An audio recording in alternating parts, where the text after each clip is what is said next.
Bonjour, je m'appelle Jessie, je suis socio-esthéticienne au sein du service Proxyleague. Aujourd'hui, nous allons faire le conseil maquillage. Nous allons commencer par parler du teint.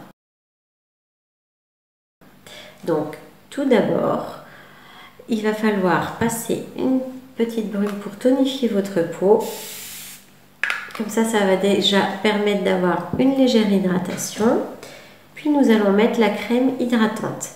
Il est très important d'hydrater sa peau parce qu'avec les effets des traitements, ça assèche la peau. Et donc du coup, la peau est déshydratée. Et si vous mettez du fond de teint, ça va faire ressortir les stries de déshydratation. Le teint ne va pas tenir, il ne sera pas forcément joli. Et puis s'il y a des petites dartres aussi, ça peut les faire ressortir. Donc l'hydratation de la peau est primordiale avant d'appliquer du fond de teint. Donc, ma crème hydratante. Et puis je rajoute mon petit contour des yeux en tapotant. Et donc nous allons commencer par camoufler les imperfections. Vous pouvez les camoufler au doigt. Donc les imperfections, si elles sont rouges, dans la plupart des cas, vous camouflez avec du vert. Donc on le met d'abord sous le fond de teint. Et puis si vous avez un camoufleur spécial qui est beige comme celui-ci, vous pouvez le mettre en dessous, mais aussi le rajouter après par-dessous le fond de teint. On peut aussi l'appliquer tout à fait au pinceau. Vous voyez la technique avec laquelle vous êtes la plus à l'aise. Une fois que j'ai appliqué mon produit pour les imperfections, je vais appliquer mon teint. Je vais l'appliquer au pinceau parce que moi je souhaite qu'il soit couvrant, mais après vous pouvez aussi l'appliquer au doigt. Je l'applique en tapotant de l'intérieur vers l'extérieur. J'étire ma matière, toujours de l'intérieur vers l'extérieur. Je le fais en tapotant parce que je souhaite qu'il soit couvrant.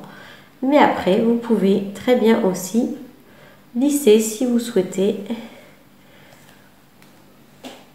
un fond de teint un peu plus lisse. Donc c'est à vous de choisir au niveau sur les conseils de votre socio-esthéticienne, voir si vous souhaitez un fond de teint qui soit plutôt de texture légère ou plutôt couvrant.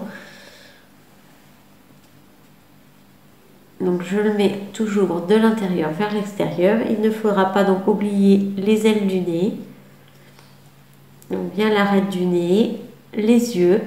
On met du fond de teint sur les yeux pour préparer quand on maquillera tout à l'heure notre sourcil et notre fard à paupières. Et puis donc je peux insister au niveau de la cerne en tapotant. Si un jour vous êtes fatigué, vous pouvez aussi appliquer votre anti-cerne. Mais le fond de teint, il se met partout parce qu'il va unifier le teint, redonner de la lumière, de l'éclat. Il va matifier si vous prenez un fond de teint matifiant. Tout dépend des fonctions que vous souhaitez. Mais attention, si la peau est déshydratée, il vaut mieux un fond de teint hydratant.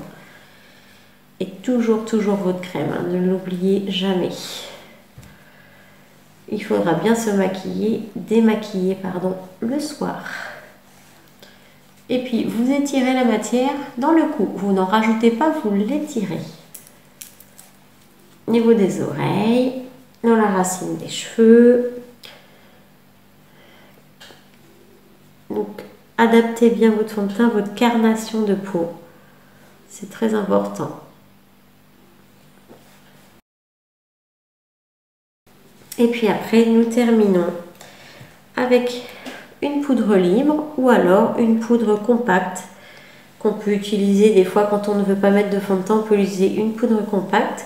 Par exemple, celle-ci, elle a toutes les couleurs, ce qui permet de camoufler différentes imperfections au niveau du teint et redonner de la lumière.